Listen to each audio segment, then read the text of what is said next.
Bonjour à tous, je vous présente mon nouveau véhicule. Donc ça fait 3 semaines que je l'ai à peu près. C'est donc une Fiat Stilo Abarth de 2002 en boîte Célespeed à 5 rapports.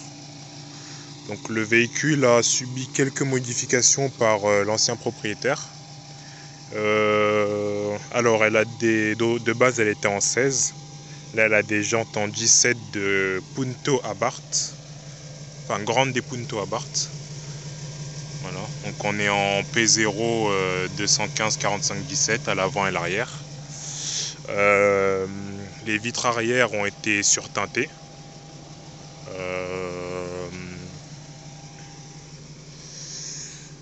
donc, comme on peut le voir d'origine, celle-là elle est assez bien équipée. Donc, elle a les radars de recul. Là, donc, on pouvait voir un petit sticker Abarth. J'aime beaucoup les feux, donc c'est des feux transparents en fait, style un peu cristal, un peu façon Lexus mais avec du relief.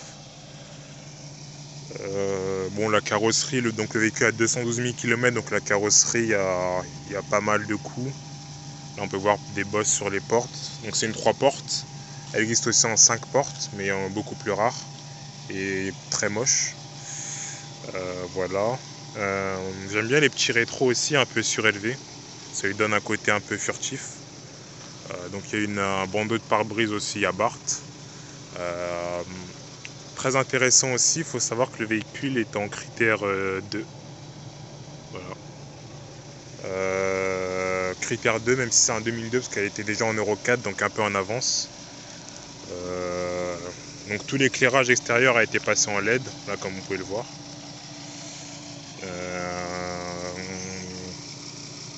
Voilà pour l'extérieur. Donc elle est aussi rabaissée, elle a des ressorts courts. Ça doit être du moins 45 et moins 30 à l'arrière, quelque chose comme ça. Voilà pour l'extérieur. À l'intérieur, donc elle a un intérieur cuir. Donc celle-là de base était en tissu, mais il y en a certaines qui sont de cire en intérieur cuir. Mais celui-là c'est un intérieur cuir qui a été rajouté par la suite. Donc voilà. On peut voir l'arrière. On a un petit accoudoir, voilà. On a aussi une trappe à ski. Ici, voilà, si on a des objets assez longs qu'on veut charger. Là, on a porte-gobelet. Ça s'ouvre si vous voulez faire par exemple une partie de cartes pendant un voyage. Voilà. Voilà, deux plafonniers. Donc, pareil, l'intérieur a été passé en LED. Petit accoudoir. Donc, le véhicule a 213 000. Je vous ai dit 212 000, j'ai encore roulé. De base, elle avait le GPS. Là, elle a un poste double DIN. Que d'ailleurs, je changerai pour un plus gros parce que celui-là est un peu bas de gamme et il fonctionne pas super. Donc boîte Célespeed, donc c'est une boîte robotisée donc à 5 rapports. Globalement c'est une boîte mécanique sauf que la pédale d'embrayage et le levier de vitesse ont été remplacés par un robot qui fait le passage des vitesses. On a les palettes au volant aussi là, derrière, je peux vous montrer. On a le régulateur des vitesses. Les feux sont automatiques ainsi que les essuie-glaces aussi. On a un bel écran au milieu qui annonce pas mal d'informations. Tac. On a une sono full MTX avec un caisson dans le coffre. On a des tweeters, vraiment toute la sono. Qu'est-ce que je peux vous dire? Donc on a une clim auto Bizone aussi. Voilà, j'aime bien le tableau de bord, il est assez il est assez haut et assez volumineux. J'aime bien, ça donne une impression de robustesse. Après, avec quelques petits défauts, je remplacerai donc l'aérateur central, je remplacerai le levier parce qu'il est un peu gratigné, voilà. Donc je remplacerai l'autoradio aussi pour une intégration un peu plus propre. Niveau moteur, c'est un... Je vous montrerai rapidement, même si on voit pas grand chose. C'est un 5 cylindres 2,4 litres atmosphérique qui fait 170 chevaux et 220 Nm. En version Célespeed, en version boîte méca, 170 chevaux et 230 Nm. Je vais vous montrer rapidement le coffre. Donc le coffre fait 305 litres de mémoire. Donc globalement c'est la taille d'une Golf 4 niveau coffre.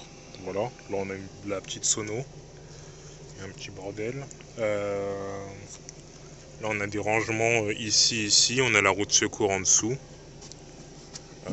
Faut savoir aussi, à l'époque c'était la concurrente de la Golf 4.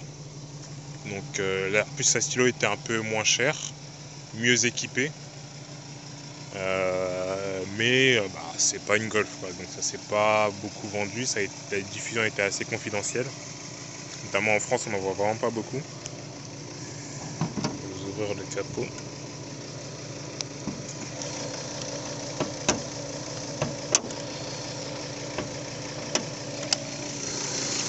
Bon, il y a un gros cache, on voit pas grand chose, mais voilà. Donc un 5 cylindres atmosphérique. Ce qui est assez bien, donc c'est assez coupleux, même si c'est un Atmo. À 3500-4000, on a tout le couple. On peut rouler donc tranquille sur le couple et ne pas trop consommer. Contrairement à ce qu'on penserait, en roulant tranquillement en mix, on arrive à descendre en dessous des 9 litres assez facilement. Et en ville, on est sur du 11-12 litres. Autoroute, autour des 9 à 10 litres selon la vitesse. Voilà quoi, donc c'est assez raisonnable. Ça consomme à peine plus que j'avais avant. J'avais une Laguna en 1,8 litre 4 cylindres et là, je suis à même pas 1 litre de plus, donc c'est assez raisonnable. Après c'est une injection indirecte, donc on peut la passer assez facilement à l'éthanol si on le souhaite. Voilà, j'ai fait le tour. Si vous avez d'autres questions, n'hésitez pas dans les commentaires. Et j'essaierai de faire peut-être quelques tutos si j'ai l'occasion sur des interventions mécaniques ou sur des modifications ou des remplacements de pièces. Donc j'espère que ça vous a plu. Voilà, moi cette caisse me plaît beaucoup. J'ai déjà fait 3000 km à son bord. À savoir aussi que c'est 11 chevaux fiscaux. Moi niveau assurance, donc j'ai un peu moins de 4 ans, j'ai 3 ans de permis. Je suis en bonus 95 et je paye 100... Non même pas, je paye 85 € en tout risque. Donc ça va, c'est assez raisonnable. Je pense que j'ai fait le tour. Ciao.